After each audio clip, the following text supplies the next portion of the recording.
जितना भी हमार कॉलेज रोड कर दीदी मन भौजी मन आहन उमन भी पंडाल कर सामने एंजॉय कर पाए और नाचे है रीस रंग के करे है ये पल बार बार नहीं आई।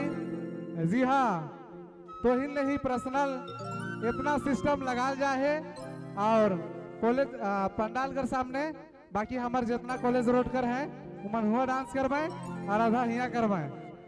ठीक है, धन्यवाद। और जे नहीं नाची वो पछते बैठ के कुर्सी में देखते रहा, उधर कोई दिक्कत ना है।